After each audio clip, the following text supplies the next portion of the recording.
Bob Miller for The New York Times. As the UAL misconduct scandals continue to unfold, our gender team is providing updates and analysis on the coverage and conversation in a new newsletter. Today, Audr D.S. Birch, who writes about hate crimes and social issues, weighs in on black women voters in Alabama.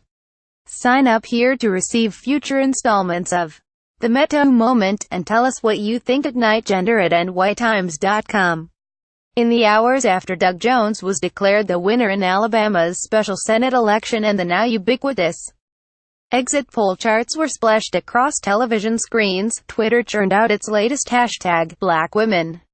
By the next morning, the phrase was trending, with a seeming chorus of liberal gratitude to black women for, as the narratives goes, rescuing America from the clutches of Roy Moore. Or, as others pointed out, smartly voting their own interests. It was like a church revival and neighborhood block party rolled into one joyous national celebration, as the Los Angeles Times put it. Indeed, black women, a reliably Democratic voting bloc in Alabama and across the United States, stood strong in the MeToo era, rejecting a candidate accused of stalking malls looking for teenage girls, and sending the state's first Democrat to the Senate in a quarter-century. Fully 98% of them voted for Doug Jones, up from 95% who voted to re-elect President Obama in 2012, according to exit polls back then. This week's exit polls are interesting to unpack. Overall, 57% of Alabama women backed Mr. Jones, compared with 42% of men, a significant gender gap.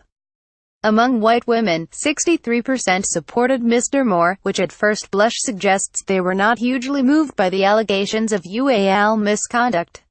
Meanwhile, 34% of white women voted for Mr. Jones, more than twice the percentage who cast ballots for Mr. Obama 5 years ago.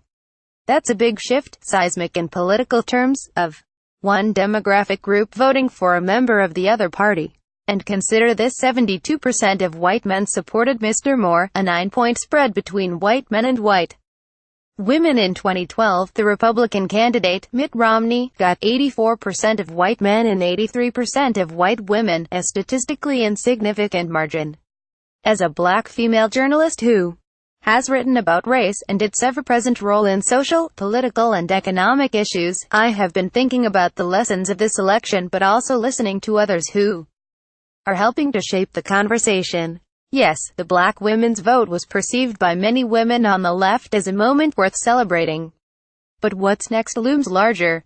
As Kamala Harris, the second African-American woman ever elected to the United States Senate, pointed out in a tweet, black women helped elect a Democrat to the U.S. Senate in Al for the first time in more than 20 years. But we need to do more than congratulate them. Let's address issues that disproportionately affect black women, like pay disparity, housing underrepresentation in elected office. Kamala Harris at Kamala Harris, December 13, 2017. It raises questions we are only just beginning to answer. What is the cost of political loyalty? How does voting muscle translate into support for issues important to black women? Will this trigger a reckoning among the feminist movement, often accused of dismissing or ignoring the voices and work of minorities? The Democratic candidate for U.S. Senate Doug Jones with supporters before speaking at a fish fry campaign event in Birmingham last month drew anger. RJT Images. What we're reading just bit good. A national correspondent for The Times was on the ground in Alabama, talking to female voters outside a polling place in Gadsden, Ala, a city of about 36,000 people. Depending on one's point of view, she wrote, Tuesday's election was a referendum on decency, a test of the credibility of the news media, or a rallying cry against outside interference in Alabama politics. But it was also the first election in the MeToo era and a measure of the deep divide among women over personal issues like UAL harassment, religion and race. Also in The Times, the editorial board noted that, in Alabama, sanity reigns, while Lori Goodstein, who covers religion, reported on the resulting soul-searching among evangelical Christians.